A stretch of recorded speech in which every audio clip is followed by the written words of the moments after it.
Okay, let's all start finding a seat. We'll get started here in just a second.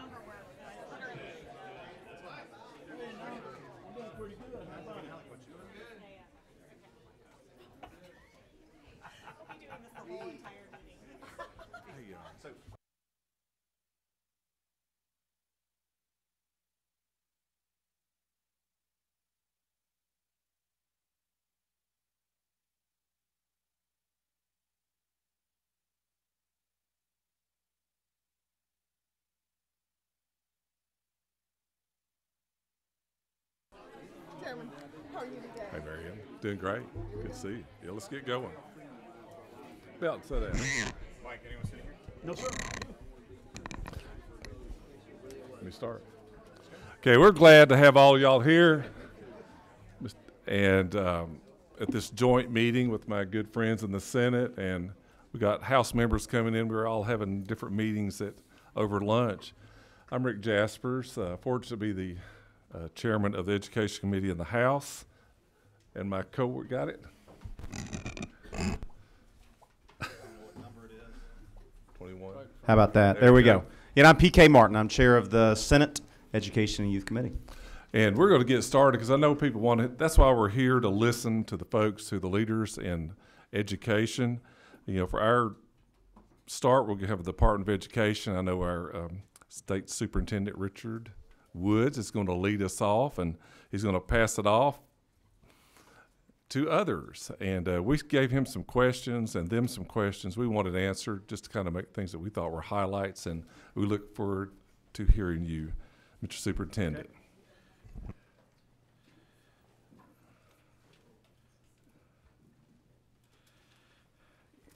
Yeah, Mr. Chairman, again, welcome to House and Senate Ed, and to members of the committees. Again, for those that are back, again, welcome. And again, for those that are new, again, I look forward to serving with you over the next several years and for great things to come. As I look at the mission of the Department of Education, you know, we are all about, you know, our children. Children come first and foremost in everything we do. And as we look at what we hope to accomplish, that as they graduate from high school within our K-12 system, it is something that we are looking at, making sure that our kids are prepared for life. And so that is the focus and really the central part of what we do each and every day throughout our state. In order to complete this mission, the department surrounds the whole child with the following structural supports. We have a foundation of reading and math with learning and life options and opportunities, supporting our teachers, providing a safe and supportive learning environment, family and community engagement, and effective leadership. And again, if you look at our strategic plan, again, as we've looked at, this is what we build upon and have built upon over the past 4 years. As requested, looking at what are some challenges that we face within education today. I think probably the biggest things that we look at, even though we probably do not have time to go in depth to some of the critical areas and overarching areas, poverty, of course, is the area that really has an impact throughout our state. Also looking at the condition of our families, and again looking you know, at a divorce rate between 50 and 60% in the state of Georgia. These two things are leading and have probably some of the biggest impacts overall as we face education, and really is not surprising because it does have an impact on many parts of our state as well.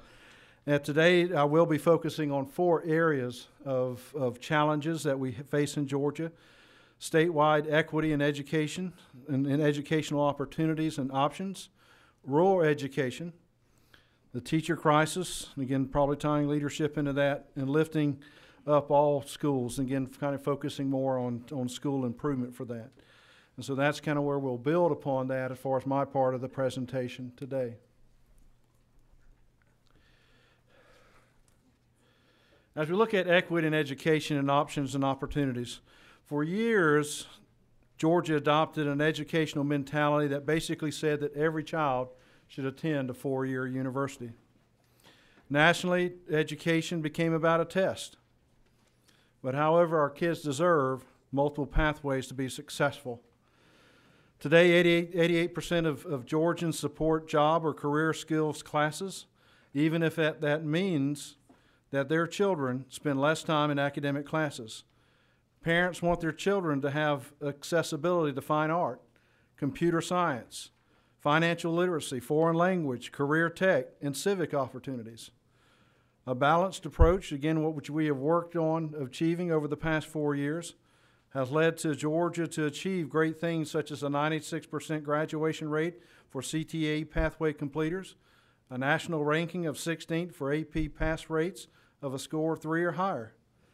By extending educational opportunities and options statewide, expanding diploma options, and moving test requirements that fall in line with the national minimum, Georgia can continue to tackle and overcome the challenges that we face. As we look at another challenge, again, looking at rural Georgia, and again, I know within the House and the Senate, this has attracted a lot of attention. Rural Georgia is where I'm from. And looking at those challenges, and some of these definitely overlap as you look at some of the statements that will be made today. But rural poverty is a real issue facing Georgia education. Poverty in rural Georgia looks very different than that in our metro areas. Rural students lack access to non-academic supports and academic opportunities. Transportation costs, the difficulty to attract and retain teachers, reduced educational student options, and limited workforce opportunities hinder education or educational progress within rural Georgia. I wish to thank you collectively as a group for fully funding QBE. This has done much to support and to have an impact not only on rural Georgia, but all of us in education. But as we look at the funding formula, it is hoped that one day that we will address the funding formula. Right now, as we look at this, it's still a 1985 funding formula. And we have to have flexibility in a formula that looks and addresses the needs and concerns of a 21st century education within Georgia. You know, I can assure you, as an individual who started teaching in the 1980s, education today looks highly different than what it did than what it did in 1988. And so we must be looking at and thinking, proactively, how do we address those needs? The solution that faces rural Georgia must be one that is comprehensive and collaborative. We cannot do this in isolation, and I have never seen education to be something that is the sole ownership of the Department of Education. This is a Georgia issue. This is a Georgia issue that requires all of us working together. And as we look at that, we are committed and continue to expand and reach out to others who can support education in Georgia. Looking at business and industry, across state agencies, nonprofit groups to support what we are doing. And today I'm proud to say that we have greater dialogue between each of these entities than we ever have before. And that's something that we have looked at in the Department of Education, that for years that we did things and created castles and moats in education, but that was the wrong mindset. We had to be missionary minded, and that is what we have brought to the table here at the department that we are going out.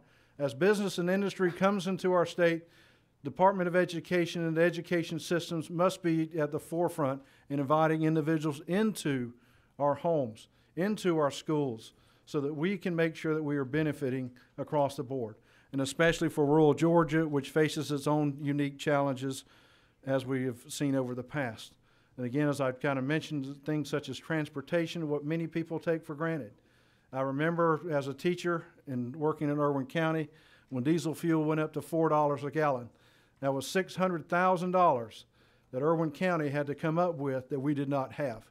And so you can see that there are things outside our control that can have a major impact on rural Georgia. As we look at the next point, we're looking at the teacher crisis, or supporting our teachers, really. And I want to just say my hat's off to our teachers and educators throughout the state. They do a fantastic job. And because of that, we are where we are in the state. We have the highest graduation rate that we have ever had in the state. And that's something to be commended. We are seeing graduation rates, whether it's our CTA or our military individuals, that are superseding. Our retention rates are down. Our remediation rates, as our kids transition into higher ed, are falling. And so that's where I want to say thank you to these people that work day in and day out, that make an impact and are making an impact in the lives of our children. 4 years ago, the Department of Education, as I stepped on board, we conducted a survey with over 53,000 teachers responding. 44% of the newly hired teachers dropping out of the profession by year 5. A 16% dip in candidates entering teaching preparation and programs. Only 2.7% of teachers say that they were very likely to encourage their students into going into teaching. And to be honest, if we cannot brag and support what we are doing in education, we would never, ever be able to rectify the shortage that we are facing within the state. And again, this is not something that is just statewide. This is a national crisis as we face that. So again, when we talk about teachers and retention, that's something we do face nationally and not just within our own state. Teachers have felt devalued, and again, their value is summed up by test scores. We need to elevate pay and elevate the profession itself. Years growing up, and again, I know how my parents interacted with teachers, that what happened at school was something that best not get back home, because that's where you had support, and because our parents appreciated and supported our teachers in every word. And again, I can say that because my mother actually worked in the school, and I actually had a teacher go down to my mother's office and tell her what I did not do on a such and day. And that's the relationship we have to have between our parents and again our teachers. We have to have that value, and our teachers have to be supported. Again, when I look at, as far as looking at what teachers face today, what happens at home does not stay at home. That is a reality. That our kids come from areas, and again, the lifestyles and the things that they face, again, whether it is a broken home or social media, or things that we did not face growing up. But it is something that those challenges do not just leave once the student gets off the bus. Adding to those pressures, we are asking our teachers to do more and more than they ever have before. We are asking our teachers to be counselors, mental health experts, college and career advisors, psychologists, social workers, and in many cases, a mom and a dad. That is becoming a great burden unto those when we are asking them to make sure that they are academically set and ready for life. And that's just a few of the challenges and few of the roles that our teachers are now taking upon themselves to do. But yet, they are doing the job. And I commend our teachers again in what they are doing for the work. Again, I wish to thank Governor Kemp by placing a priority on raising teacher pay and addressing school safety and mental health in his proposed budget. These are moves that will help send a sense of respect and appreciation to our teachers of Georgia. And that's something that we are ready as far as educators to meet the challenge and to move kids forward. But I think that as we look at teachers, what is the most important role that our teachers can play? And I think that, and I ask you today to think about who was your favorite teacher. Who was the teacher that made an impact in your life growing up? In all likelihood, I do not know that person. I have not met that person.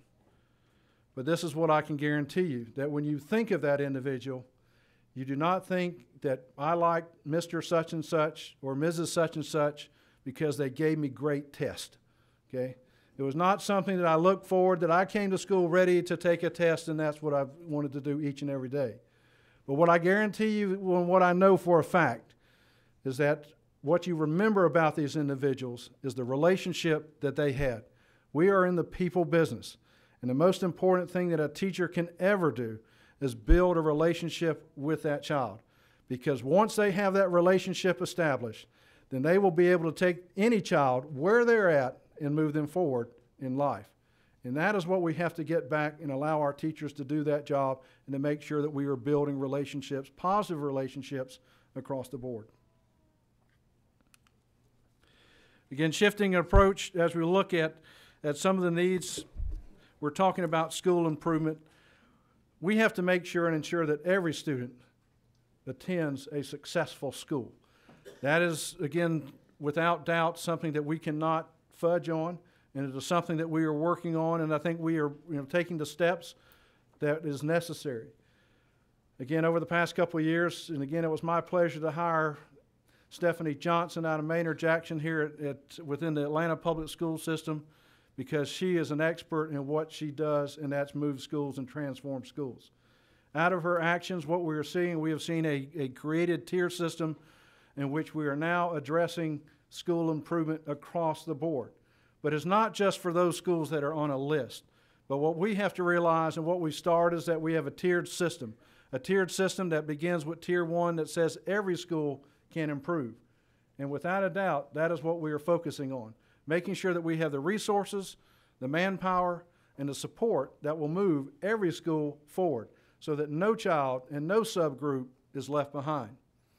As we continue to move that, we look at changing demographics that are shifting subgroups and preventing subgroups from falling between the cracks.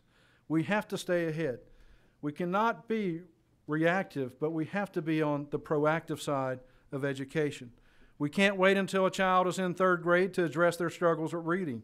We can't wait until a child is in 5th grade to address their needs in math. And so if we can't wait until a school is, and so because of that, we can't wait until a school is on a list to address issues. And so we are moving forward, involving and expanding our relationships, looking at the services in a unique way in which we are reaching out to each and every school, each and every system, and letting them and involving them in a process in which we are evaluating, schools one at a time as individuals, because we cannot see education as a sandbox in which one size fits all. And because of our system, because of the methodology we are using, we are seeing a lot of improvement. But now what we are facing is that we are seeing that schools and districts are coming to the Department of Education because they believe in the mission and the success in what we are doing. Success attracts individuals to the plate, and we are seeing that across the state as well. And so as I conclude with that, over the past 4 years, I've had the privilege to visit all the school districts in the state of Georgia. We have made great progress as a state, and yes, we still continue to face challenges within education, but we have an opportunity. We have an opportunity as a state to continue what we have set a course in doing. Georgia is succeeding like it never has before. Over the next 4 years, we will see Georgia continue to succeed as it has never done before. The eyes of the nation are now turning on Georgia. They are looking to us for education advice. We have a CTA program that is second to none in the nation. We have an ag program that is second to none in the nation. And we have a dual enrollment program that is second to none in the nation. Our kids are succeeding, our schools are succeeding, and with your help, we will get there together. And again, you will have a public school system that is second to none in the nation, and I dare say we will even challenge the world. At this time, I would like to bring up Dr. Timberlake, and she will go over, I think, assessment and accountability. Thank you again for your time.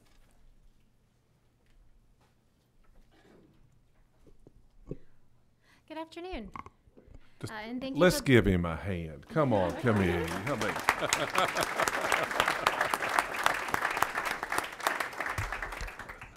Thank you, Mr. Superintendent. Thank you for the opportunity to speak with you today. I'm pleased to have a few minutes to provide you with an update on Georgia's current assessment and accountability programs. So as the superintendent alluded to, the number of high-stakes tests in Georgia have been reduced in recent years, though we continue to require some tests beyond the federal minimum. We continue to hear concerns from educators, parents, and others, not just about the amount of testing, but also about the use of those test scores.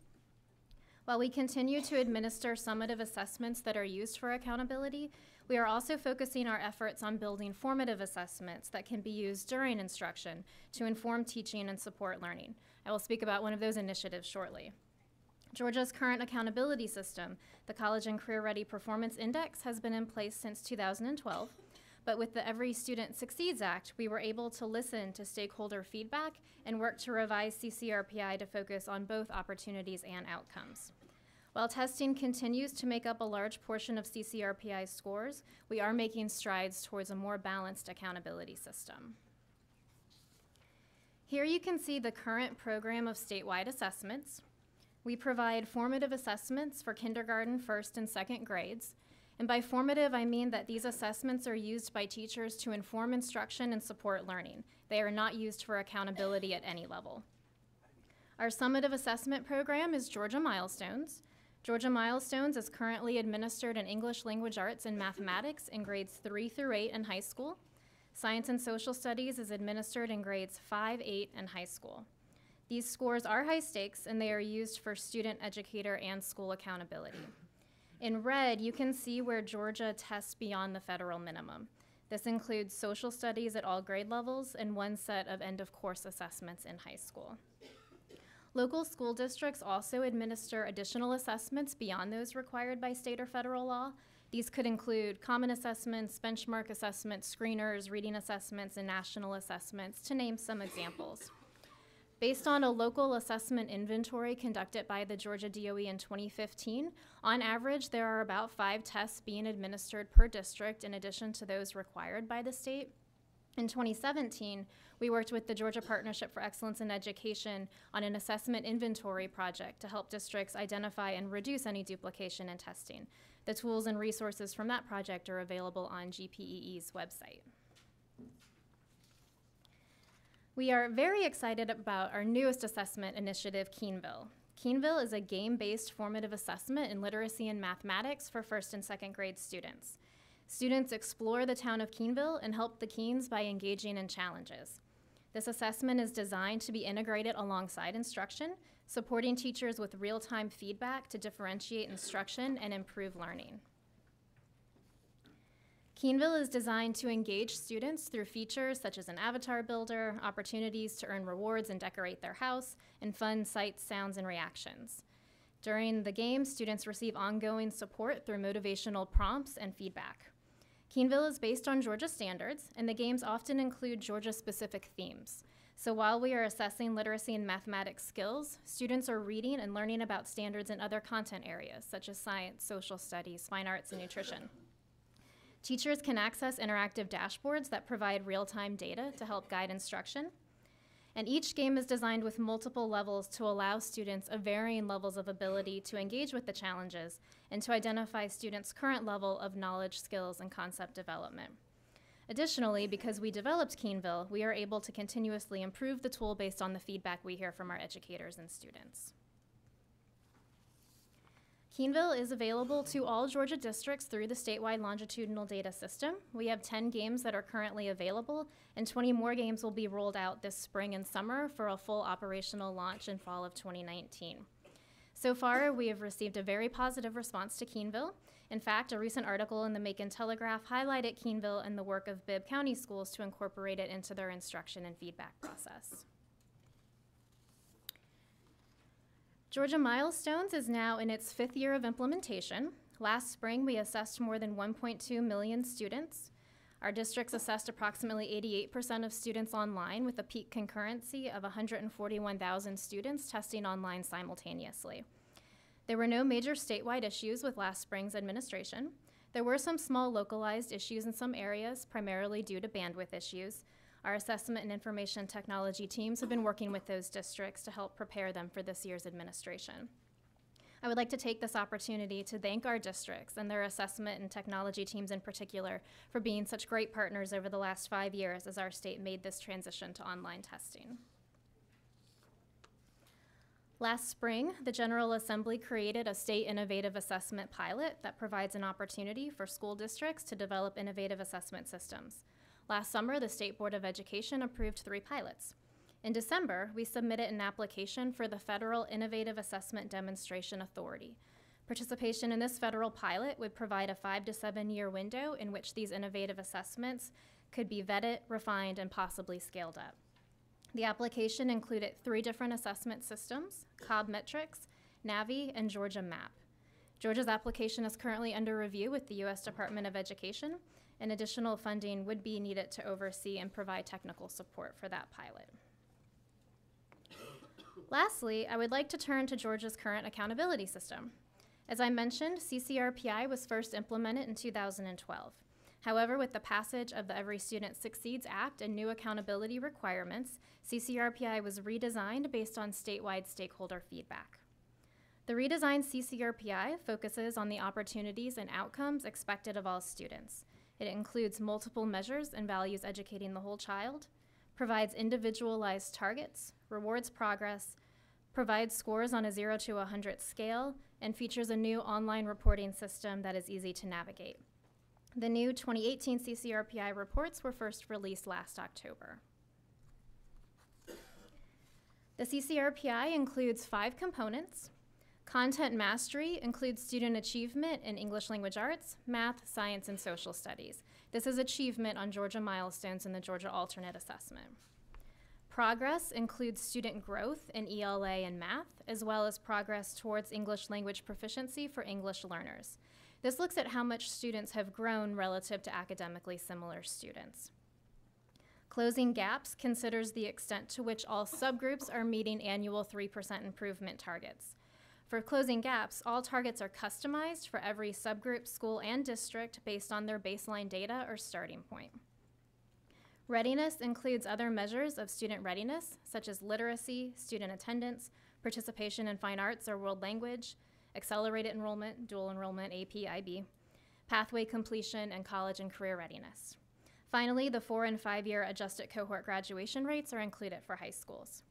We also calculate and report a school climate star rating and a financial efficiency star rating. And so these are our new online CCRPI reports. They're simple and streamlined from what we had previously. They're easier to navigate. We include guiding questions and explanations to understand the calculation and help folks interpret the data. Starting in 2019, they will also include a comparison to the previous year's performance, so you can see right there if the current scores are an increase, a decline, or no change from the previous year. And you can also disaggregate all indicators by subgroup. These reports were designed to engage users with the data and really encourage them to drill down into the data and go past just that overall score to get a more complete picture of what they're seeing in their school. While there are still improvements that can be made, the redesigned CCRPI is a much improved accountability system. It provides a more complete picture of school performance. The design is based on 2 years of stakeholder feedback and the work of an ESSA Accountability Working Committee. CCRPI paints a richer picture of performance by considering multiple measures: achievement, growth, subgroup improvement, readiness, and graduation rate. And so I thank you for your time today. And with that, I will turn it over to Dr. Oh, you're not going to get away that easy. Chairman Martin and I said, we've got about 10 minutes we built into each of your discussions for questions. And members, you'll just punch in when you get ready to, and we'll call you, but I'll start off. On the current statewide assessments, you had some in blue and black and red. Yes, sir. And, there's state mandated ones like in grade 5, social studies, high school, about 6. Now, are those mandated by legislation, or how are they? Just bring me up to knowledge on that. Yes, sir. So federal law requires annual assessments in ELA and math in grades 3 through 8 and at least once in high school, grades 9 through 12. And then in science, federal law requires science be assessed at least once in 3 through 5, 6 through 9, and 10 through 12. State law currently requires G-KIDS in kindergarten, though it is a formative assessment. It's not used for any type of accountability. And then it requires everything you see in black and red, with the slight exception that state law just requires the state board determine the high school end of courses that will be assessed. So the state board picks the specific assessments, but state law requires the end of course model in high school. Okay, thank you. I got one other one. Since we have the appropriations for education chairman here, he's like, look on the next page, I believe, no, 2 or 3 down, where you talked about you'll need more money for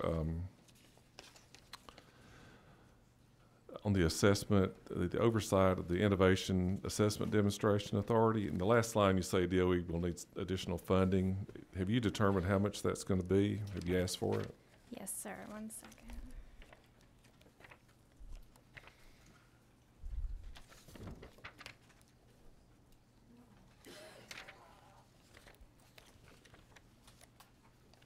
It's on this one.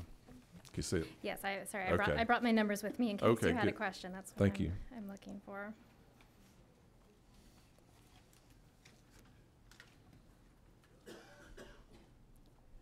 And of course, I can't find it now, but we can definitely get you Okay, the if you- numbers. I apologize And I'll for get that to committee. Chairman Martin. All right, who's number 16?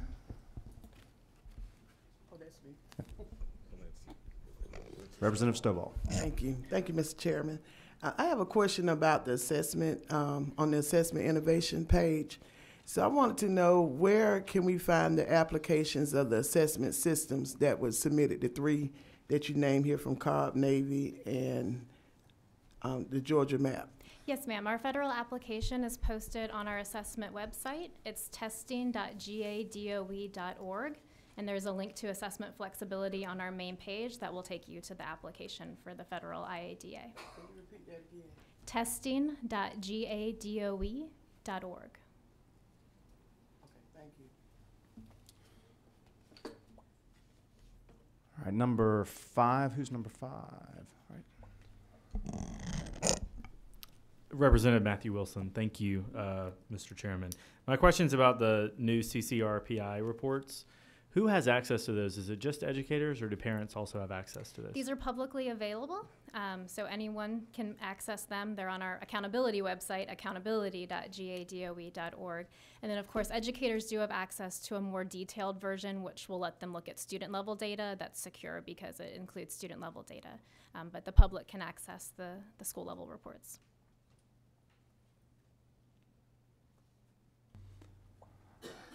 All right, Senator Sims. Is your button pushed? I'm sorry, number 25. Senator Black.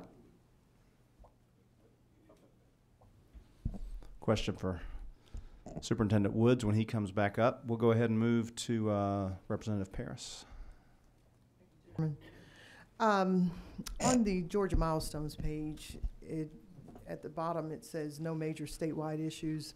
I live in Bibb, and it says there were some small localized issues in some areas. It's a big problem for us. I get countless continuous complaints about my constituents not being able to access broadband. Do you have any idea as to, and I know it's kind of out of your field, but still certainly you're hearing what some of the solutions, what some of the remedy is for this. It's not small for us. It's very big. It's very big. Are you referring to broadband access in general or specific to testing? Broadband in general. You know, they're having to go to McDonald's and that kind of thing to get their homework done. I think that might be a little bit beyond me. Well, I think as we look at a concern, of course, looking at our IT program, but that requires more of a statewide approach. Within our schools, typically, I think we have definitely the bandwidth that is at localized. But I think you're looking how to extend that at home, how to provide services out there. I mean, if you look at solutions, I think I think and some things have been mentioned to me. Working and talking with our public library system. The university system, I think there are maybe options and opportunities that we have to expand beyond DOE. There are ways in which, I know some school systems have portable hotspots that have moved into neighborhoods, and that may be, again, an option with that. But collectively across the state, I know within rural Georgia, and I think in the report that I read, that tends to be a big concern there. But obviously in the urban areas, so I think that it involves more than just the Department of Education, but I think it's to have a better ability to tackle that. We would probably have to involve other entities within the state agencies as well. May I follow up, Chairman? I granted everything that you said, but I think your wording here, your communication here is that in some small localized, it seems like it kind of diminishes it for this area. Mm-hmm. And I think the more and more we get away from the two Georgia system, the better the whole state will be. Well, I think Dr. Timberlake, in talking about the small hiccups or things we had, that just involved testing of the milestones. This year we anticipate that we'll be 100% testing online. And so within the school districts and then within our testing, statewide, or at least from our end, we did not have issues, but locally, again, it may be some issues. I mean, we've had different things such as fiber being cut the day of testing. And so we have to look at, and that was done at a local level, and that was done accidentally. So for us, what we did find out is that over the years and since we've been moving towards this, as far as testing itself, and that's all we're speaking to today, we're online to be 100% online. And I think we've done some measures where everyone doesn't have to test at the same day, and expanded some opportunities there. So that takes a little bit load off the system, especially larger systems such as BIB too. So that they do have more opportunities as well. This will be an issue that I'll be looking at with an eagle eye. Sure. Now, which areas though, Mr. Superintendent? Pardon? Which areas? Which Are- areas? Are we looking at really attacking this problem? Well, I think that, Allison, I don't know if you can attest to what issues we have had across the past, but I think it is dealing with our vendor.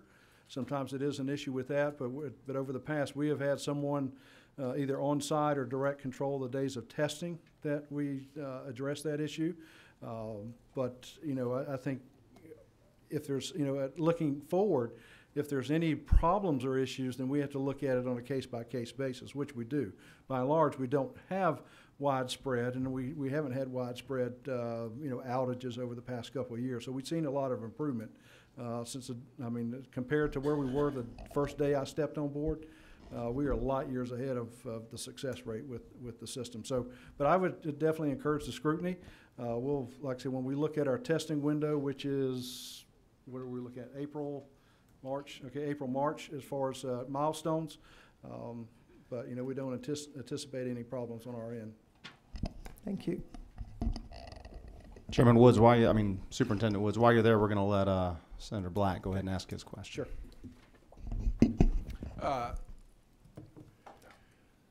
We've got, for years, we've had money in the budget for grants to the local schools for video and audio equipment, doing a lot of vocational training in this. One of the things that is being done is we're streaming a lot of the school activities. The question I've got for you is having to do with particularly the Georgia High School Association. You have or your designee has a seat on the executive board and also the board of trustees. How involved are you in been in that operation? Well, again, we probably have minimum involvement, with that, because I know they have their own independent board. Again, being a former coach, it's a very independent organization by and large. We do support, them in any ways they can. Dr. Hines and I have a good relationship. With the streaming, I would say to this end, that's probably within the school and not through necessarily Georgia High School Association. And I know a lot of our high schools actually through their video or videography programs within the schools. That's a separate entity. It's one of our CTAE pathway classes, very successful. And again, a lot of the grants that you mentioned have been built or at least awarded to schools, and we have seen that, I think, to be a very beneficial and definitely, especially in Georgia, where you look at the film industry, $60 billion this past year. So it's providing our kids some good opportunity. But going, I guess, back to Georgia High School Association, again, our contact is somewhat limited just because of the nature of what they deal with. But we do have a conversation with Dr. Hines as needed. There's a lot of money involved in that, and there's, I think, a great deal of potential for even more for the benefit of the local schools, but I don't see any evidence of that being promoted. Have I missed something? Well, I think, when we look at the video programs, again, we could probably give you some information on how widespread that is throughout the high schools and middle schools.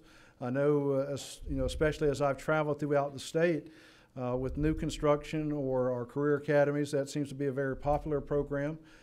White County, I know, does an exceptional job and probably one of the premier places if you want to look at something with that. As we continue to expand, I can only assure you that we're doing a lot of work with, and we're working with our technical schools to make sure we're aligned. Pinewood Studios and supporting those pathways has been very involved as well. So it may not necessarily be something that we put on the front page of the news every day, but it is something that's being widely used throughout the schools and continues to see a lot of expansion. But we'll try to get you some numbers on actual usage throughout the state. All right, thank you a lot. Okay? Alrighty, I know there's a Stranger Things joke when we're talking about audio-video equipment, but we'll leave it for now. Representative Belton, your light just went out. Would you still like to speak? Yes, sir. Thank you, Mr. Chairman. Just two quick questions. One is the CCRPI, you say you've redesigned it. Have you changed the criteria of the CCRPI scores from the last couple of years? Yeah, so CCRPI was first introduced in 2012. At the time, it was new. There were several indicators that were going to come online over a couple of years. So the 2012 through 2014 years are comparable. In 2015, we introduced Georgia milestones, so that kind of broke the continuity there. So 2015 through 2017 are comparable, and then 2018 is the first year of the redesigned reports under ESSA. So, but have these particular criteria changed a lot in the last couple of years? No, so 2015 through 17 is all comparable. 2015 was the last major change when we transitioned to Georgia milestones. And one follow-up, Mr. Chairman? Again, as a school board member, it's still very frustrating that the CCRPI scores come out almost half a year after the test is taken. And I just don't know why we can't do better than that. Certainly. There's two predominant reasons. We include summer retest scores in CCRPI calculations. So even though all of our students assess in the spring, we have to wait until the summer window ends in July and August to get all of the data we use for it. So we don't begin the calculations until August or September. We also include summer graduates and graduation rates. So again, we have to wait for summer to end to include those graduates. All righty. Representative Evans. Thank you, Mr. Chairman. On the CCRPI for progress, you were talking about how students measure how you measure the student progress. And I just took a note. I thought you said students' growth is compared to other students. Is that right? It is. We implement a model called the Student Growth Percentile Model. So it measures how much a student has grown compared to academically similar students. The easiest way to describe it is like pediatric height and weight charts. You know, you get a percentile for where your 7-year-old boy is, and if it's 60, you would know my 7-year-old son is taller than 60% of other 7-year-old boys. This is very similar, but in terms of academic achievement. So if I have a 6th grade math SGP of 60, I grew more than 60% of academically similar students in that grade and content area, meaning students who have a similar score history as I do.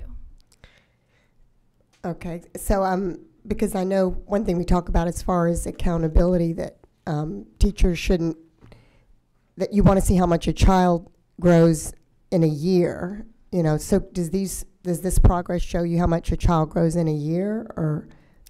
It does show how much they grow, but it's a different way of looking at growth. It's not measuring how much additional content a student has learned. Mm-hmm. It's measuring how much they've grown relative to other students that started in the same place. So an average SGP would be 50. So 50 would be about a year's worth of learning. So students who demonstrate low growth are growing less than that. Those in like the 40 to 60 range are demonstrating average growth, and those above 65 are showing a high level of growth. Thank you. All right. Senator Freddie Powell Sims. Thank you, Mr. Chairman. I want to ask Dr. Timberlake about the assessment innovation. This assessment is a pilot program. Is that what I'm looking on what you guys have here? Yes, ma'am. Last spring, Senate Bill 362 created the state pilot, which provided a 3 to 5 year opportunity for this. And this is us applying for a similar federal pilot opportunity to allow those districts to continue to work on their assessments. Yep. Okay. But these are not mandated statewide assessments. They are? Correct. Okay. All right, and Senator James. Thank you, Mr. Chairman. I'd like to ask about specific things that you're doing to try to attract and retain teachers, because I see it's, again, one of the challenges facing education in Georgia. I like the fact that our governor is talking about raising the salaries. I think that's going to help. But I see nothing on here about retirement, and this is what, as I go out in my community, teachers are always asking, and of course with parents who retired from Atlanta Public School, they always want to know, you know, we stuck with the school system all these years. We didn't just go there and then go get another job. And we wanted to teach the kids, but are we safe? What about retirement? And then talking about safe, that was the second thing. I didn't hear very much about safety, and I know that that's a national concern, and that's why many people don't want their wives or family members to be teachers. So can you address that for me? Senator James, and we have a Quick. presentation on school safety coming immediately following, but we'll let him get to your first question. So that will answer a lot of that. So Okay, I great. I won't steal Dr. McGivney's thunder on that. Great. But, you know, as we look at teacher recruitment and again, looking at, I guess, the survey we did when we initially came on board. One of the things we did with Senate Bill 364, which was very appreciative, is that we were able to pull back the number of mandated testing, you know, that we had that. So, I mean, that was the largest reduction of mandated testing throughout the state's history. So that, you know, gave us a great bit of leeway to address some of the concerns we have. We continue to look at, you know, we reduced the number of mandated, you know, observations that each teacher had to have. Every teacher was required to have 6 mandated observations, which again, as someone who was an administrator, as a teacher, we knew that was really a complete waste of time. You really need to invest in those teachers that need that. Again, not disowning accountability. But I think if you went to any school, you would be able, I mean, people would tell you who's doing their job and who's not doing the job. But it's trying to be proactive and looking what is the use of these observations to coach and improve, you know, our teachers. I think as we look forward, you know, some of the things we're looking at trying to do is that, you know, we have higher ed who actually, you know, graduates our teacher workforce. Now they're involved within the accountability system. So again, it's not just a catch and release mentality, but we're working on how to make sure that they are involved, you know, those first 3 years. I think as I look forward to some of the recommendations that I would have, I'd love to have a master teacher internship in which we are having those teachers that are experts. And again, I think of this, you know, very similar to, I guess, the medical field, that a trained medical, you know, physician oversees the newer doctors or the trainees coming in. And I think if you look at this as even a system of accountability, what a great way to have someone accountable is that they're involved in the training of new teachers. So I think, you know, trying to undergird those teachers as they look forward. Of course, you know, the raise, I think, would help as we look at some things that, again, I'm just, you know, giving you my thoughts and opinions on some things. We may want to consider at a time of saying perhaps for the newer teachers that teaching is a high demand field, such as we've done to some areas. May not be teaching across the board, but it could be high end areas that we look at. You know, allowing teachers, I think we have a lot of teachers that would love to come back and work, but because of the requirements of limits that are placed on them, that may be something we look at a teacher retirement, you know, of being able to pull those teachers in as well. Something to consider in the future. Again, you know, looking at, and I believe, you know, I've heard this, you know, from looking at, you know, insurance. I think if we can have a reduction of insurance and supporting our educators, and again, not just only educators, but our bus drivers and cafeteria workers and admins and parapros, then that could be very supportive as well. So I think, again, collectively we can look at a lot of options that we have. Some things I think we're on the right move. Some of the items that we're talking about are in discussion. But we have initially, I think, addressed some issues that the teachers let us know this was the big concern. The over-testing, and again, the overburdensome requirements as far as looking at the observations. So yes, we still have a ways to go, but I would just share this. As I've traveled throughout the state, this is what I've heard. When I was the first couple years, there was a lot of resignation. There was a lot of depression that teachers did not feel like they were supportive. But over the past 2 years, I would say this is the word that comes as I travel, and it's the word hope. That is by and far that people are seeing that they have seen change and they're hopeful. And by doing so, that I think we're putting, you know, a mentality that is seeing that encouragement. Because we've got to have individuals, again, I go back to, I mean, 2.7% of your workforce is encouraging people to go, that's unacceptable. You got to be able to brag about your work and your job. And that's where I think we're doing some things as well and trying to even grow our own teachers and expanding that teacher prep program early on. And but I think it's a combination of us working within our system, growing our own, working with higher ed, and assuring that those young people have a good experience that are out there. But once they become a teacher, again, I go back to myself. When I took over my class at Irwin County in 1988, I was given my books and said, "You have a good life."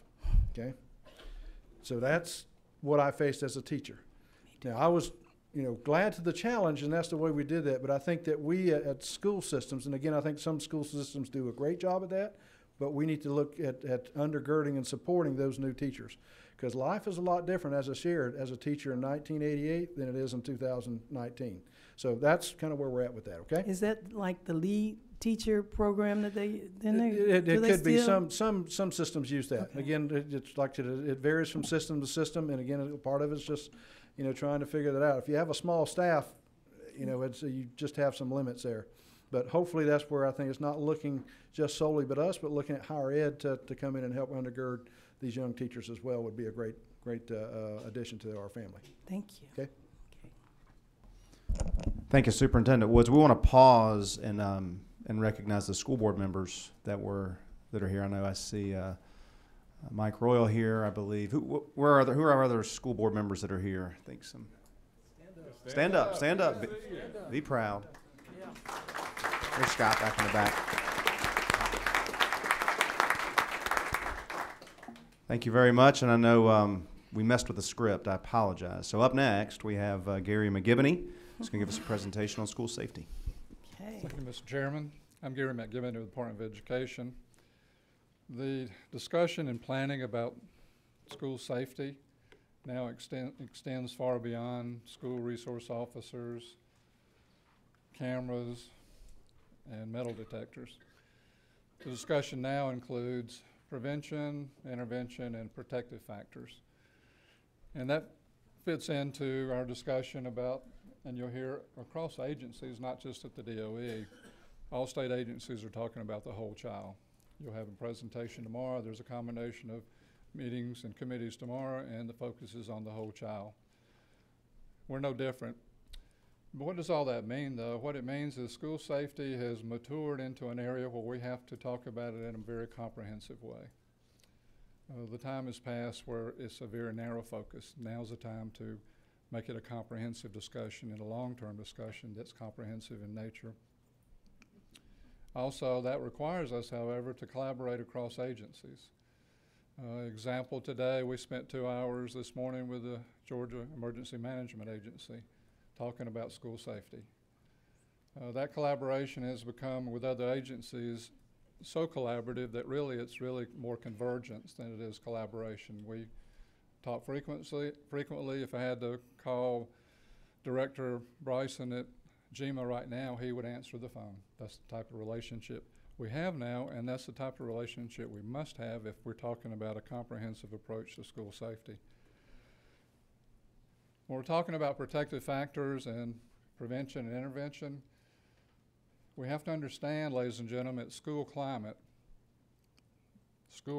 is related to safety. You cannot separate safety from school climate. And unfortunately, over the years, school systems have not paid enough attention to school climate. But now we are. And why is that important? Because the successful businesses that have sustained their success and also have the highest safety records are ones that have focused on workplace climate.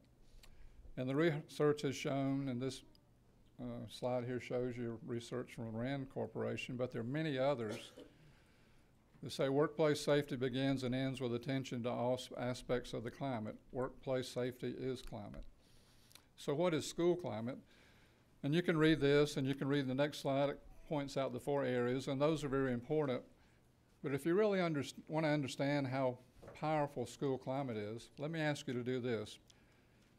Think about your high school for just a moment.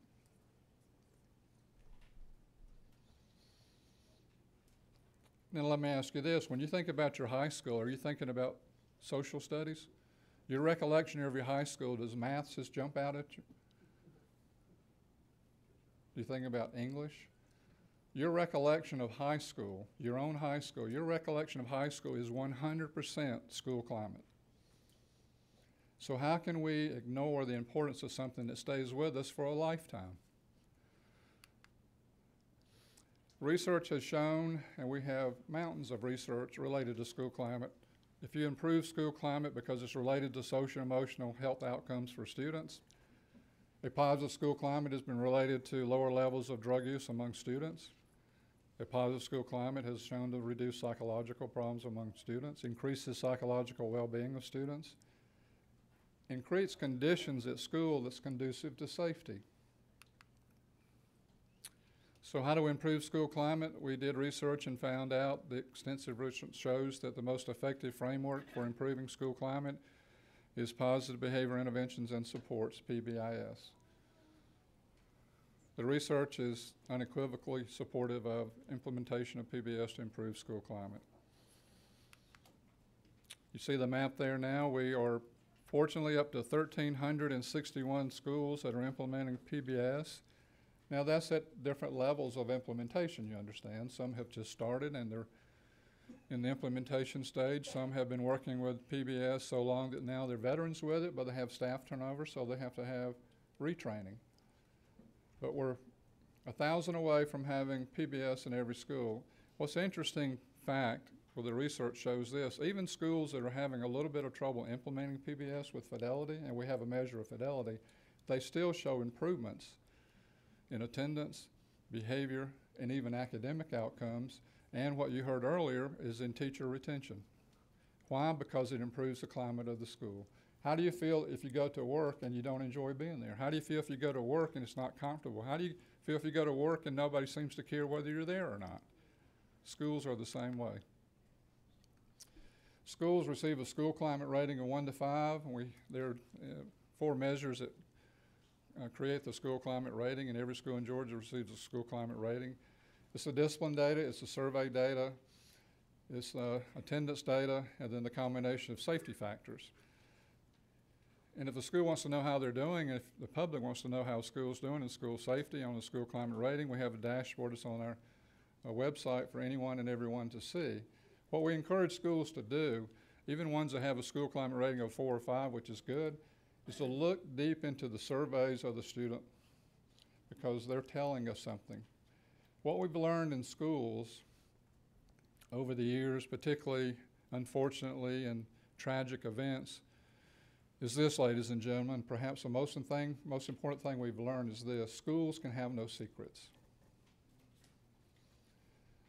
And administrators and teachers cannot possibly know everything that's going on in the school. We have to depend on students to tell us what's going on behind the scenes. And they're not going to tell us if they don't feel comfortable at school, if they don't feel like they have someone at school they can trust to say what's going on in the school. Right now, without sounding melodramatic, somewhere in Georgia right now, a tragedy is being prevented because a student is telling a staff member something that he or she knows may happen right now. And in those schools that have a positive school climate, students are much more likely to tell us what's going on in the schools. The legislative package from last session, you can read through those. School climate was added to the Student Attendance Protocol Committee, which has been on the books for 20 years. What does that do? That brings all the entities in the community together, brought together by the Superior Court judge, and in the past they would talk about attendance. Now they're also talking about the climate of the school. For example, looking at the school climate rating. Safe school plans now require input from local law enforcement, and you can really read through the list there. What was interesting, and we fully supported in House Bill 763, thank you Representative Nix, was in the safe school plan, schools have to indicate how they're doing training of staff. So it's not just a plan that nobody ever looks at. The training has to be a part of the plan. And part of the plan has to include mental health awareness. And thank you to the legislature, you gave us money to start training educators around the state in mental health awareness. So we contracted with the National Association on Mental Illness, NAMI. They're the experts to tell us what is the best way Chairman Martin, to roll out training of over 100,000 teachers on mental health awareness. So we gave them a menu to choose from and not just one training. There's 18 different types of training, so a school can tailor the training to their needs. So far we've trained 3,000 teachers, but another 11,000 have signed up and will be trained before July the 1st. So we're on the trajectory now where we hope that we can train at least 15 to 20,000 educators every year. I know some of you are looking at me funny. Yes, we can train 15 to 20,000 every year. The response so far from the training has been very, very positive. We've heard things from teachers like, well, you know, now I would have made a referral to the counseling office instead of a discipline office if I had known this information. So the feedback has been very positive. In closing, I think this statement here from the National Association of Secondary School Principals summarizes probably our most important point is trusting relationships in a positive school climate are the most effective means of ensuring school safety, much more so than metal detectors. Thank you. All right, Mr. McGivney, we do have a few questions here. Representative Setzler. Thank you, Mr. Chairman. Gary, thanks for your presentation. Wanted to ask you, as you look at these climate figures, and you may not want to answer this question because it may be a little too sensitive a question to answer, but is there any correlation between, if you were to take high school, the size of the high school and climate? I mean, my theory is there is a sense in which certain size and scale makes it harder to manage that climate, and is there any? It's an interesting question because we've looked at the research on that, and not just research in the size of the school, but also the location of the school and the demographics of the school, in a lot of different ways we've looked at that. And the size does not seem to be a determinant as far as the climate rating. The determinant, simply put, is the relationship between the staff members and the students. There's one question in the survey, and I probably shouldn't say this as far as extracting over importance to one question, but I just think it's very important. There's one question, Representative Setzler, it says, that asks, do you have someone in the school that you feel comfortable talking to? And if you have a school that has less than 90% affirmative of that, I don't care what your school climate rating is, that's something that needs to be looked into. And the size of the school, if it has any determining factor, it may have more to do with that one question than anything else. Because I'm concerned is that, you know, I looked at the graphic of the kids kind of hanging out in the bunch at the front of your PowerPoint. You know, my concern is it's becoming easier and easier now for kids to become more and more isolated. And I'm just concerned that every school, even schools that are flying high and are top performing schools by every standard, out of 2,000 kids, there's 150 or 200 kids that are, maybe 100, that are really struggling, feeling very isolated and so forth. And I'm not looking to load more on our schools, certainly by some legislative action, but at the human level, I think it's becoming harder and harder for us to manage that. But I think there's a lot, there's, you know, these studies and these tragedies seem to come from people who just feel so profoundly isolated and cut off, and I don't know how to solve that. I just hope it's something we're working on. Part of that is school climate, Representative Setzler. In a negative school climate, there is a sense of more isolation. There is a sense of people don't care whether I'm here or not.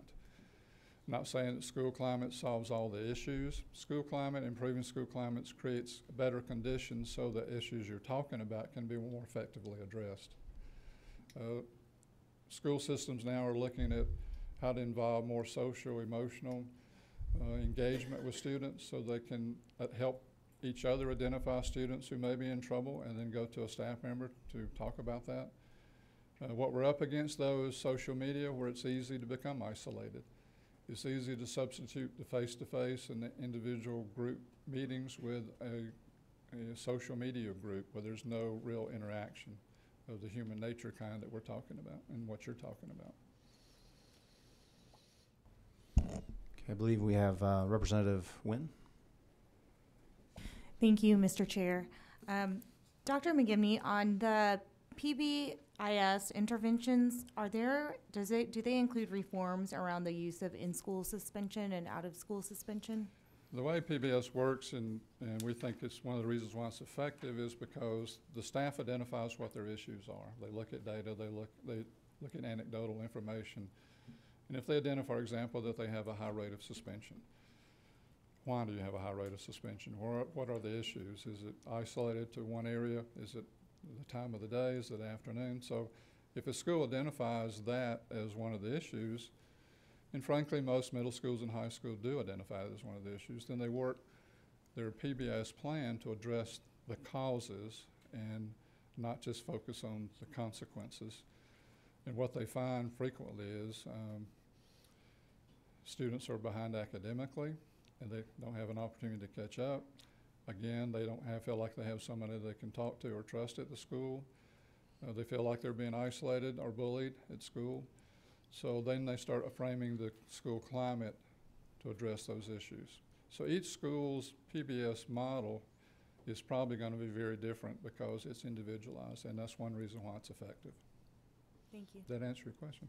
Yeah, are there alternative considerations to using in-school and out-of-school suspensions within the framework of PBIS? Yes, in this way. Where I mentioned earlier where a teacher said anecdotally, I would have made referrals to the counseling office instead of the discipline office. That's where it begins, and that's where the separation begins, is those referrals at the classroom level are more in tune to, in fact, we talk about with teachers, and during the training, we talk about attribution, and attribution is the assignment of cause to behavior. Our response to somebody's behavior has much to do with why we think they did it than what they actually did. So if we have a consideration, there may be another reason why a student is doing something that might lead to another response, which is more of a solution than a remedy. Would we be able to have access to what some of this looks like? Sure. Thank you. Thank you. Okay, Representative Howard. Thank you, Mr. Chairman. Dr. McGibbon, good to see you. Good to see you, sir. And you mentioned just a few minutes ago the question that you're putting some kind of way you're getting the response from the students about their response to how do they have someone in the school that they can talk to? Yes, sir. Can you tell us how, you may have said this, how are you getting that response from the students? Yes, so that's on the Student Health Survey 2.0. It's administered to all the students, middle school and high school. It's 90 questions that they take anonymously. For the lower grades, it's 12 questions, 15 questions that the teachers can assist them with, but it's anonymous, so it's full of rich data. It includes a lot of questions about safety, about their behavior, about their attitude towards school. And that's why we encourage schools, back to Representative Setzler's point, that's why we encourage schools to look at the survey question by question. You can find out more what is going on in the school than just the overall school rating. And the overall school rating is important, and it can tell you a lot about the school, but if you really want to know what's going on in the school, those surveys contain a lot of rich information. So do the students, respond by giving you these answers? Is it pretty responsive from the students, or is there some pushback? No, we don't really have any, because it's anonymous. Okay. Students can say what they want, but I want to say this too, because over the years we have questions built into the survey for validity and reliability reasons. For example, I don't want to give too much of the insight, but there are questions that are asked more than once, and if a student gives different answers, that survey is removed from the entire calculation. Also, there's other items on there that don't really exist, or a survey, if a student answers affirmative to that, then their survey is removed. So there's some built-in safeguards on the quality of the response we get from students. Okay. Well, thank you for your knowledge and wisdom that you bring to the table here. Right. Thank you, Dr. McGivney. We appreciate it. Dr. Timberlake, thank you. Superintendent Woods, we appreciate your presentations. So now we'll move on to the next item on our agenda. who is our Chief Turnaround Officer, Dr. Eric Thomas. I look forward to hearing this report.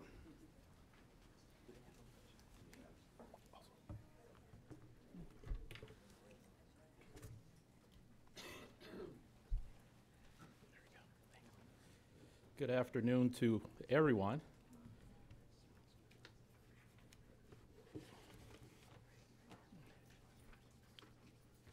Really do appreciate the opportunity to be here. I think there's a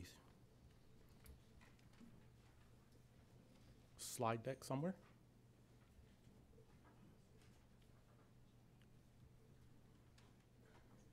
Yes, no?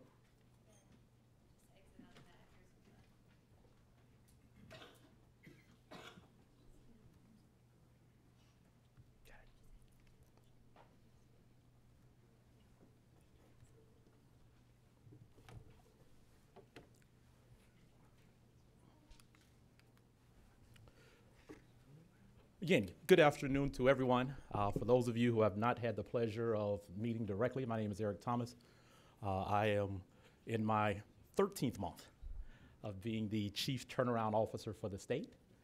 Really excited about the work that we have done, but I'm even more excited about the work that's going to take place. What I'd like to do is spend only about 15 minutes of sharing some information.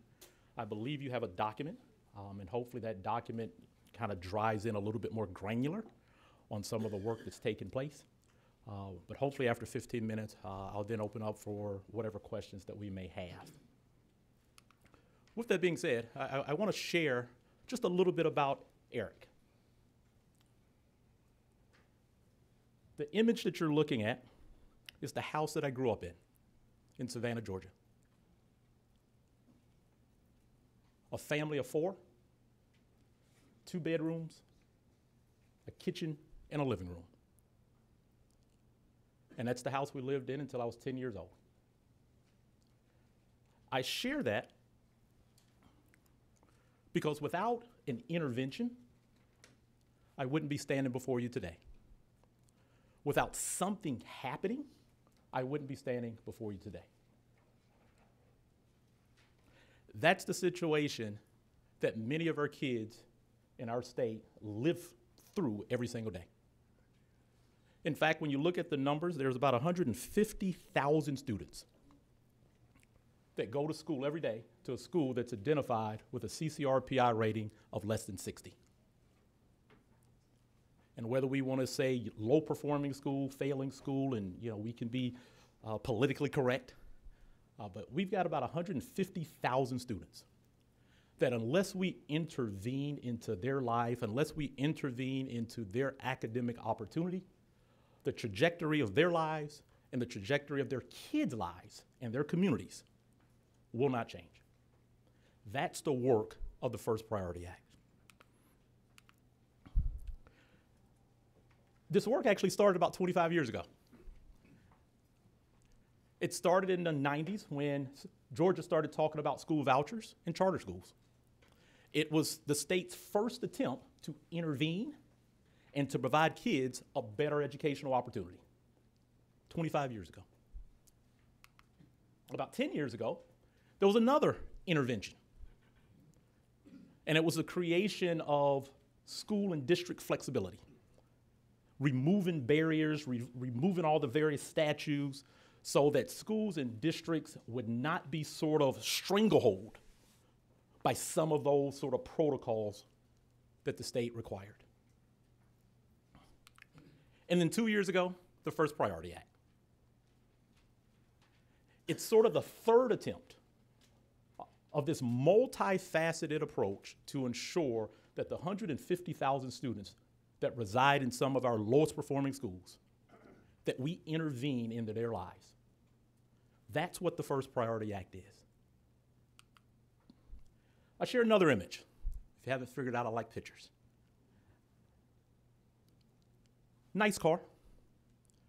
There's some cars that are a little nicer, a little more expensive. And there's some cars on the other side as well. I share this because it, for me, symbolizes the sort of education that we have to give the kids. A good education. Every child is entitled to a good education. I keep the theme of the car because his work is complicated. Sometimes we think teachers are the only thing that's going to make the difference. Not true. Sometimes we think it's the building principal is the only thing that's going to make the difference. Not true. Sometimes we think the curriculum is the only thing that's going to make the difference. Not true. Sometimes we think it's the parents by themselves that's going to make the difference. Not true. This is a complicated situation. It's just like a car. You need 4 tires, not 3. You can have 4 really good tires, but you need an engine. You need some brakes. You need some oil. It's complicated. Well, imagine what our kids face every single day. That's complicated. There's so many pieces to it. There's so many aspects to it. And unfortunately, we sometimes get caught up on this one piece, but it's more complicated than that. The First Priority Act has 4 expectations. And I'm going to run through these pretty quickly. The first expectation is that this work is a partnership with the school and the district. I'm sort of glad that I wasn't here about 2.5 years ago. And you know where I'm going. I've had the luxury of not having to ever state how I feel or what I think about that Opportunity School District thing. The only thing that I've ever stated about the Opportunity School District was that it was a courageous attempt to do something. We could debate about the strategy. We could debate whether that was the best approach, not a good approach. We could have that debate for hours and days. But we tried to do something. And if your child was on the West Coast in trouble, dying, in dire need, you do something. And it may be the wrong thing, but you would do something. And I honor that. Our work has been to build trust and in relationships with schools and districts as partners. That's the first expectation of the First Priority Act. If you think about this on sort of a continuum, there's this takeover concept, and some people, spoke of the Opportunity School District on that side of the continuum. And on the far side of that, other side of that, it's kind of do nothing. Our work is somewhere in this sweet spot in the middle. It's this partnership approach where we're going to support you and hold you accountable. It's somewhere in the middle, that sweet spot. Here's the second expectation, is that we will provide a set of schools, academic support and non-academic support, on top of other supports they're already getting. Let me give you a feel what that looks like. In the state's ESSA plan, it calls out 4 tiers. All schools get sort of tier 1 universal support. Some schools need a little more, so they get tier 1 and tier 2. Some schools need a little bit more than that, so they get tier 1, tier 2, and tier 3. And then the schools that we work with, tier 4, the expectation is that they get tier 1 support, tier 2 support, tier 3 support, and another layer of support because they're in dire need. That's the expectation of the First Priority Act. This idea of additional support, here's sort of what it looks like. Tier 1, tier 2, tier 3, and then the work of the Chief Turnaround Office. That's the expectation of the First Priority Act. In the work that we do, we focus on the academic side and the non-academic side. On the academic side, we are customizing and contextualizing for Georgia's context the most successful turnaround model in the country. A year and a half ago, the RAND Corporation identified the turnaround program at the University of Virginia as the most successful turnaround approach in the United States. Now, I'm a little bit proud to tell you that I was the chief support officer at UVA. I'm a little bit proud to tell you that when I went there 5.5 years ago, my task was to create and redesign how we supported schools and districts. I'm a little bit proud to tell you that when that came out, it said the work that we did had an impact on kids. And that's why we wake up every single morning. That's the evidence base that drives and anchors our work. That work is anchored by 4 levers: leadership, talent management, the instructional infrastructure, that's sort of teaching and learning components, and this idea of district support and accountability. And that simply means the relationship between the school and the district. How does the district support schools? How does the district hold schools accountable? Those are the 4 levers that anchor every single thing that we do. On the non-academic side, we are absolutely so excited. We just hired our health and wellness coordinator, Mary Lauren Salvatore, graduate of Emory University, spent 5 years at Emory leading a project there. And she's been with us about a month. And she's leading the work around this health and wellness initiative, in which we're doing health screens for students to see if asthma is a challenge, to see if they've got nutrition gaps, hearing, vision, oral health, so that if any of those are gaps that are preventing them from coming to school, if any of those are gaps that are causing them to have challenging behavior, if any of those are gaps that are sort of decreasing their academic performance, we're going to work with them, their family, and that local community to address those non-academic barriers, those health and wellness pieces. Based on needs assessment from our partner schools, 90% of the schools identified mental and behavioral health as their #1 non-academic challenge.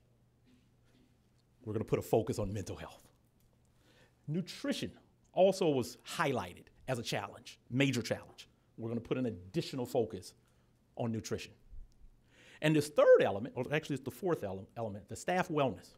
This is a piece that I'm really excited about. Because in the schools that we work with, and if you think about low-performing schools, we're working really hard to take care of the kids, but you got to take care of the teachers as well, because they take care of those kids.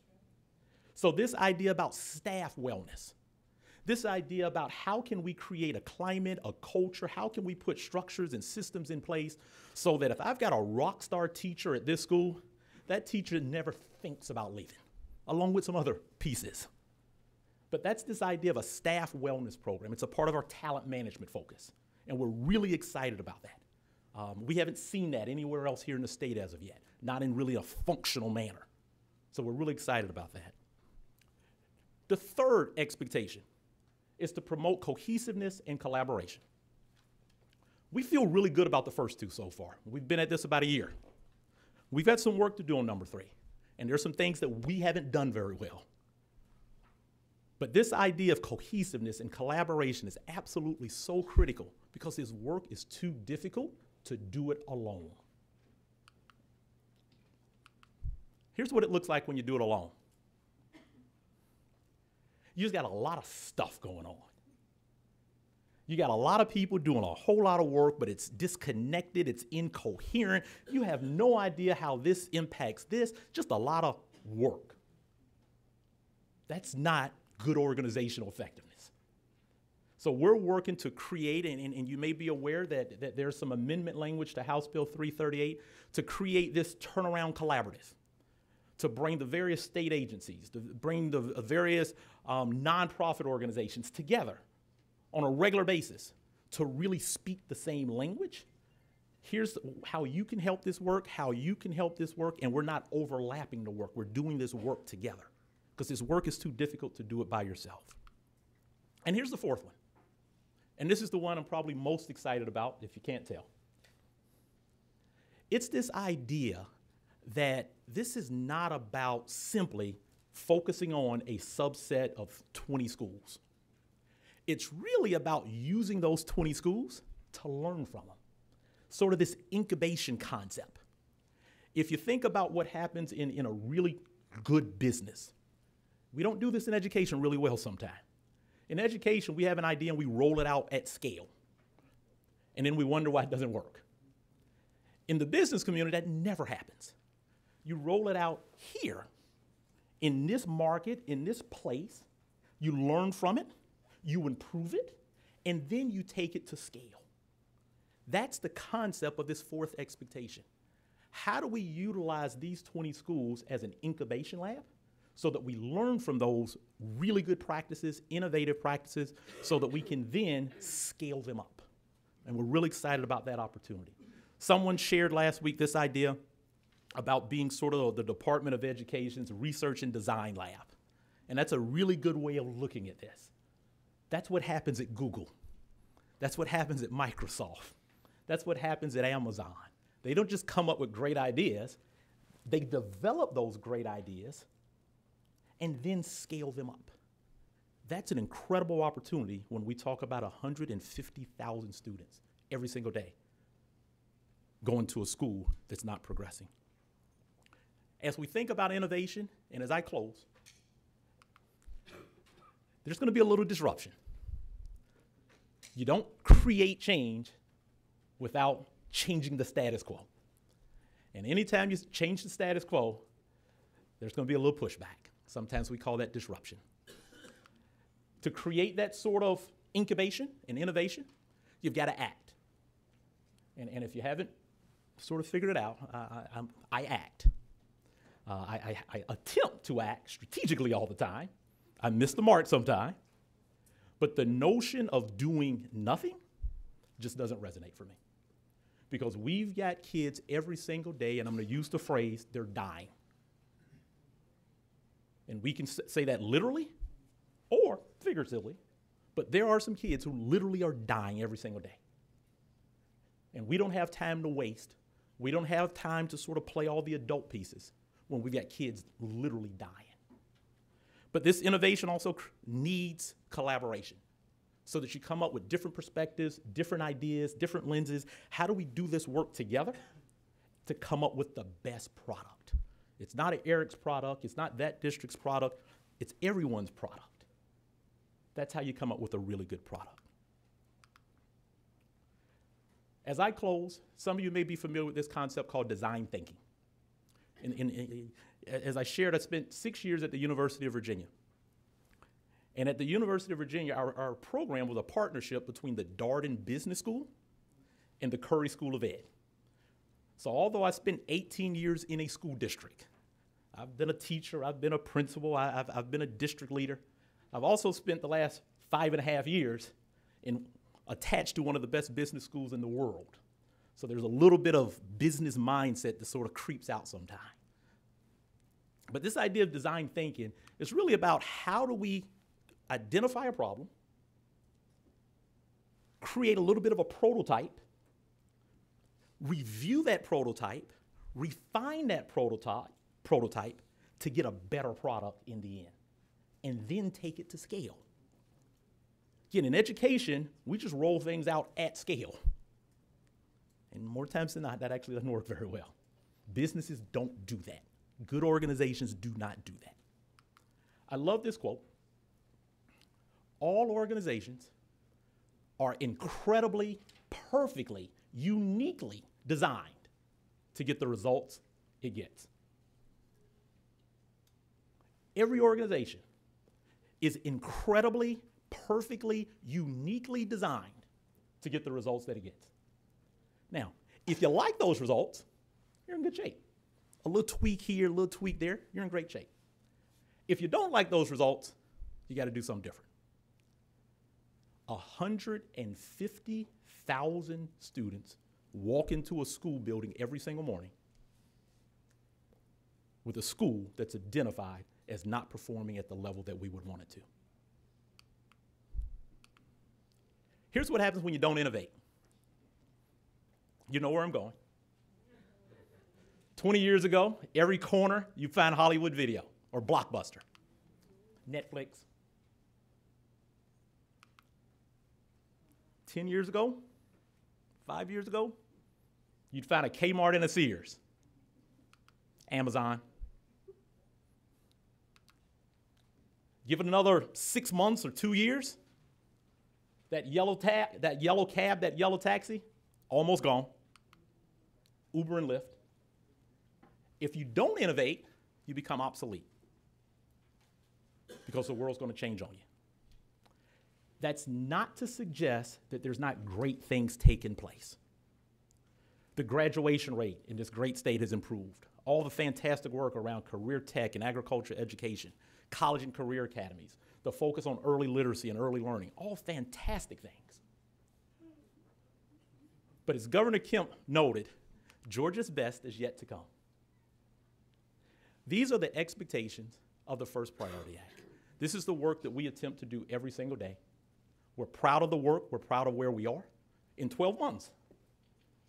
And I think we are absolutely poised to do incredible work for this state.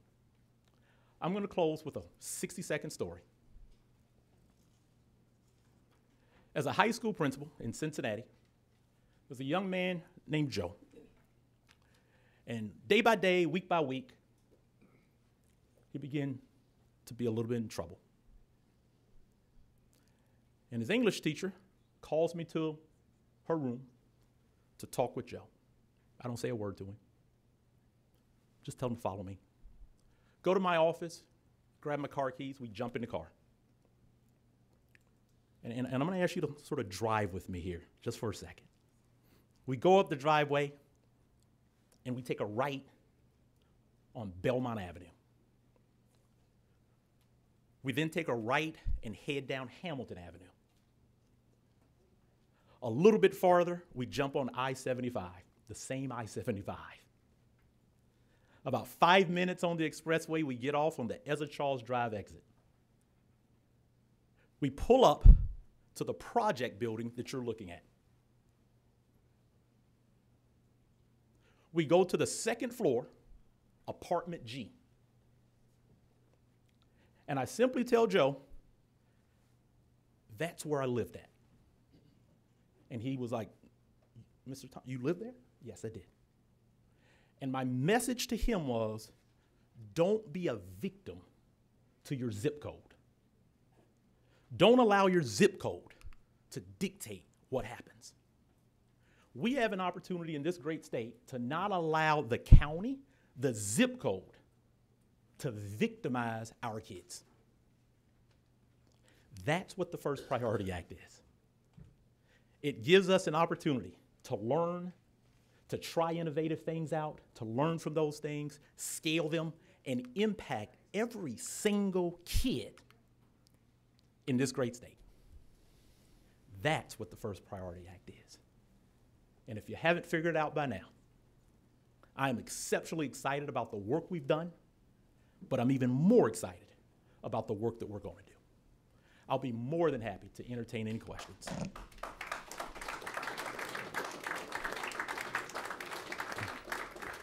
Thank you, Dr. Thomas. Representative Belton, do you have a question? Thank you, Mr. Chairman. I really admire your courage, Mr. Thomas, and the work you're doing. I'm curious, there's a companion piece to HB 338, which is HB 237, the public school tax credit we used to call the qualified education donation. How much money have you gotten from that pool? I don't know the exact figure, but I think it's about $70,000. Is that all? Really? Okay. Thank you, sir. Representative Setzler. Thank you, Mr. Chairman. Dr. Thomas, thank you for your passion. Just for the record, I have great faith in you. I mean, as an advocate and as a leader. Let me ask you though, to put some meat on the bones. I know there's a lot of details underneath what you're presenting to us today.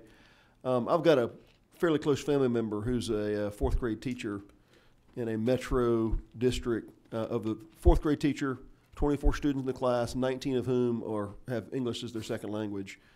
Morale in the schools among teachers, I think they put on a very good face, but I think morale's exceptionally low there. And I think they struggle with teaching, you know, the Declaration of Independence and photosynthesis to kids who can't read English yet.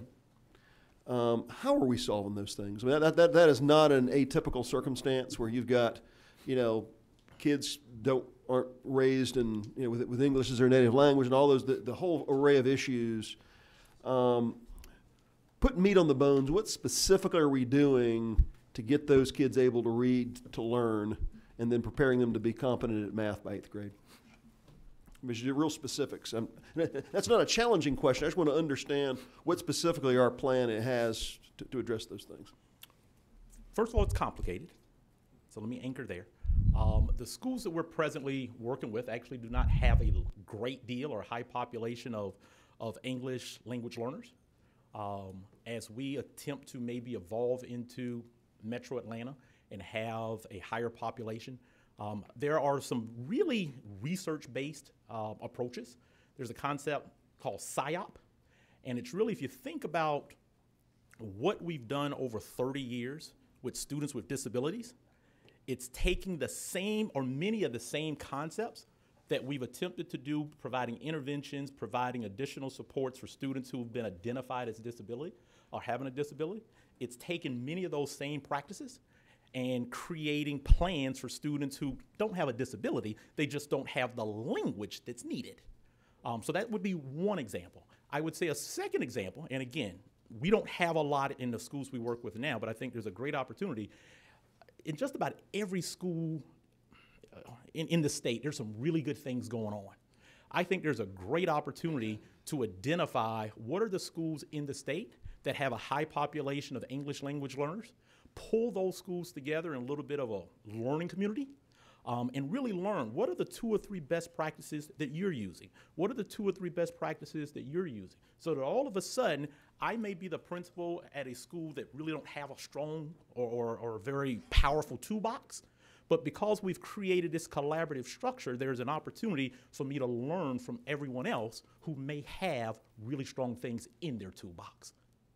Is there a particular kind of an archetype of a classroom that you guys in your pilot are focused on? Is it a highly transient metro urban school district where kids are in? And is that something you're especially? What is an example of a circumstance you guys are really zoned in on and making progress on in your current?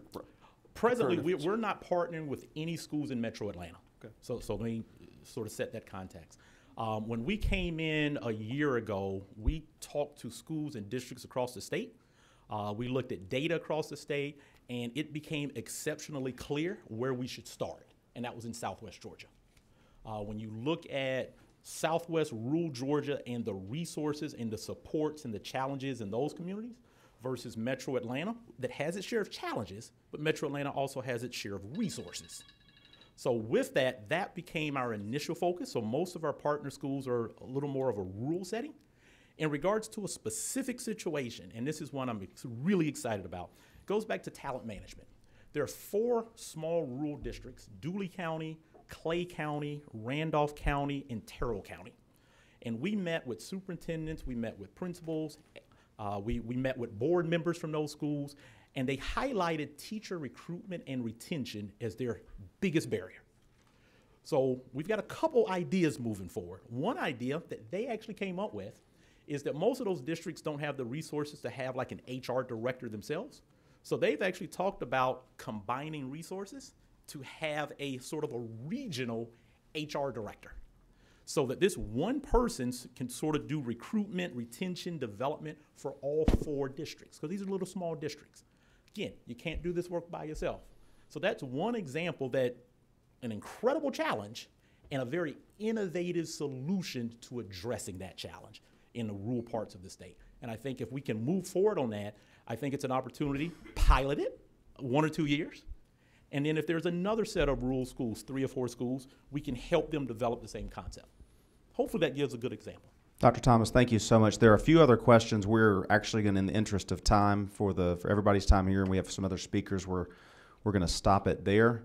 But I know that there's some interest from the Senate and interest from the House, so maybe we can have you in a separate committee meeting, maybe later on down the road, or that they can get with you Love it.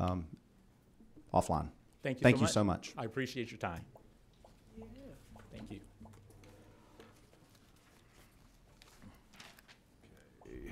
And last but not least, you have a beautifully done red publication at your seat, and Georgia Partnership for Excellence in Education. And we're going to turn it over to them. Thank you all for being patient, and look forward to hear what you have to say. You might have to talk quickly because some of these folks might leave, but hopefully they don't. You know, that's one of the things about letting people ask questions. It tends to make things run out, but we certainly want to hear what you have to say. Thank you, Mr. Chair, and we will talk quickly. Thank you for letting us come back again this year. We love having this annual opportunity to present some of our work on education policy issues. Quickly, I want to remind committee members from last year and new committee members that we had a 3-year grant from the Guazetta Foundation to look at what policy issues are in place for high-performing states and countries. And we came up with what we call EdQuest Georgia. This one-pager is in front of you. We came up with 7 areas that high-performing states and countries have in place. Then, to give you that research base that we like to lean on, we put this out in like a stoplight format. So the areas of policy, for example, early foundations, you know our early learning programs in Georgia are pretty strong. You see some green there, it's good to go. Yellow, programs could probably be expanded or better funded. The red are for you policy leaders. Those are alert areas that you may want to focus your conversations on and see what we can do better in Georgia. You've heard some of these already today. We've talked quite a bit about quality teachers. On the second side, you can see the part about foundations, pathways for secondary education, and foundations for learning. Those pieces, we work a lot with Dr. McGivney and Dr. Thomas to address these issues practically at the school level, but these are in the policy issues that you could follow. Behind each of these 7, there's another sheet that gives you more detail, and for the policy geeks, you can go online and look at hundreds of pages of research that follow this. For 27 years, the Georgia Partnership has been focusing on this nonpartisan research-based work. The other part we'd like to talk to you about today, just briefly, is our 15th edition of the Top 10 Issues to Watch. Of course, these are not the only issues in Georgia, but they are some of the top. And if you look, there is an alignment, very strong alignment, between our EdQuest Georgia and the top 10 issues. I will turn this over now to Dr. Dana Rickman, who puts this together for us. I would tease you, Mr. Chair, and say that we're only going to take 7 or 8 minutes for each of these 10. But in the essence of time, we'll only cover a couple of these and then answer questions. Dana? Good news is you have 10 for all of them. So. Perfect. Well, again, thank you for this opportunity to present our work for you today. And I advanced the slide once, and you see the 10 issues listed there. And so just very, very briefly, and I would like to take time to entertain some questions. I don't know if you all have noticed, but we do have new leadership at the Capitol. And that, I think, very much affects all policy areas, and in particular education as well. Early learning, quality early care, and its economic impact. One of the issues that we've already heard about, teaching, elevating the profession now. This is one I want to take a point of privilege and just say that, in this issue we really talk about how Georgia needs to develop a quality teaching and leadership plan that's coupled with a schedule of investments in teaching professionals that includes looking at the total compensation structure, including salary, benefits, which we've already talked about today, retirement, but also tiered certification and career ladders and sort of meaningful professional development that allows our educators to stay in the classroom but have a professional development career in front of them. The 4th issue, school safety. You've already heard a great deal from Dr. McGivney, but I wanted to sort of reiterate how complicated that issue is. We've already had announcements from Governor Kemp about his school security grants. We have Senate bills that have been implemented or introduced around Keeping Schools Safe Act. But this is much more than just hardening the school building. I think we've heard before that it's you look at the state level and their support for programs such as school climate, which we've heard about, mental health supports, language and literacy, socio-emotional learning skills that are very important, but also support for the district level and the local level, which gets very complicated around certainly the school facilities and the coordinations with local EMTs and all of these sort of things, but also Discipline policies, fire, emergency, teachers, parents, students, that these are comprehensive plans that the local districts are looking at to make students and families and community members feel connected and engaged with their school. It's incredibly important. Issue 4, funding. I know we tend to put this issue on here a lot for those of you who've read this year after year, and I know that we've gone through a lot of different funding reform conversations. I would like to echo the gratitude we've already heard about this body fully funding QBE last year, which was amazing. What we're concerned about at the partnership, though, in terms of funding, why we ask, is QBE enough? I think we have had a history in Georgia of having discussions over here about funding. Here's how much we're willing to spend, and the discussions have been, how do we divide that pot of money? And then over here we have discussions about education policy and what we expect our educators and our students to achieve. And as far as I know, those two conversations have not been blended. And so we're not talking about just fund more. We're not talking about just more money. What we're talking about is a cost study about, we have put out clear priorities about what we want our educators and our students to accomplish. We need a clear understanding of what that actually costs to achieve. And are our funding priorities aligned to our policy priorities, and really merging those together?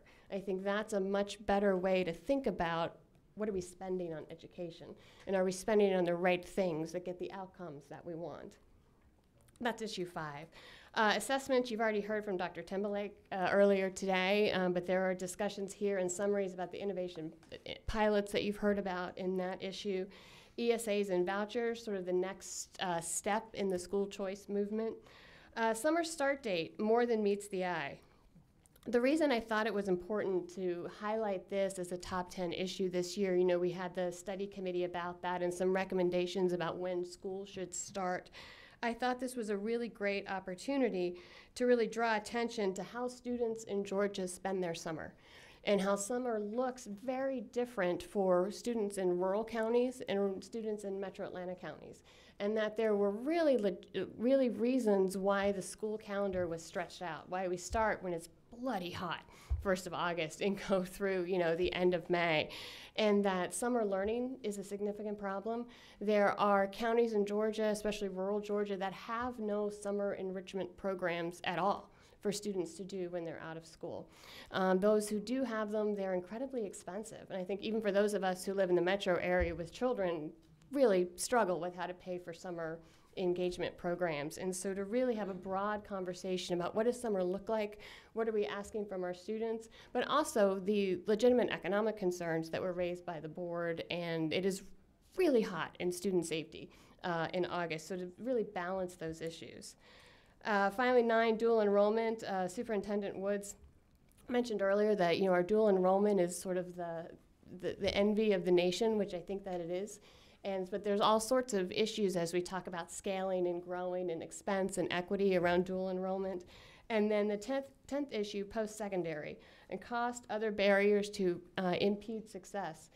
There are issues around accessibility and need-based aid, but paying for tuition is just one barrier to completing post-secondary, so there's lots of other costs and things that we can do as a state to really help post-secondary not only access, but most importantly, completion. And so it's a very quick summary to all 10. There you go.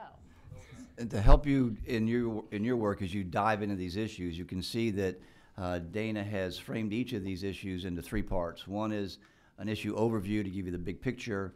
Then we talk about the significance for Georgia, and then we get down into the so what, we like to call it the action steps. And that might be where your work could take place. But I'll remind you also to keep thinking about how these pieces align back to our EdQuest, and to frame your work. It's been said several times today, this is complicated work. But if you look at the policy issues as they're laid out, there's ways that you can chunk that and attack that and have some good policy that could come out of this session. Well, thank you both. There are no questions right now. Do we have any questions? We have time for probably 2. I just had one, Mr. Chairman. So if a committee member wants to get a hold of you, I'll just kind of skip through this. Do I see your contact information on here in this somewhere? Yes, yes, sir. It's Well, on the screen. Not on there, but it's here. also here. It's gpee.org. Okay. That's our website.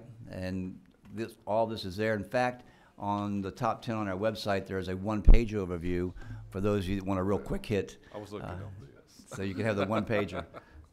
Yeah, we do have one-page summaries. We do have one-page summaries of each of the top 10 issues that you can download directly from our website, sort of Cliff Notes version. This way. All right, I see there's no other questions. Thank you very much. Do you have anything else that you'd like to share? I'm just glad to be with you today. And I know you all look back here and many times Chairman Martin and I have been like talking. And these are issues that surround you. And I think you'll find he and I communicate a lot. We'll importantly communicate more, I hope, and do a good job together for the youth and teachers and all of us in the state of Georgia. And I really mean that. And I do too. I want to make sure that everybody here knows that I want to work with everybody a part of both of these committees, in the House and Senate committees, just to use me as a resource to help me. I have a few things to learn as well. I'm willing to admit that, but I look forward to working together with everybody to make a difference for the kids in our state. So, just one other thing, House members. Representative Chokas, for the record, is not recognized at this time. That's okay with me. Drop by this nice lady right up here, Miss Courtney George. She has a subcommittee assignment sheet that I've worked on.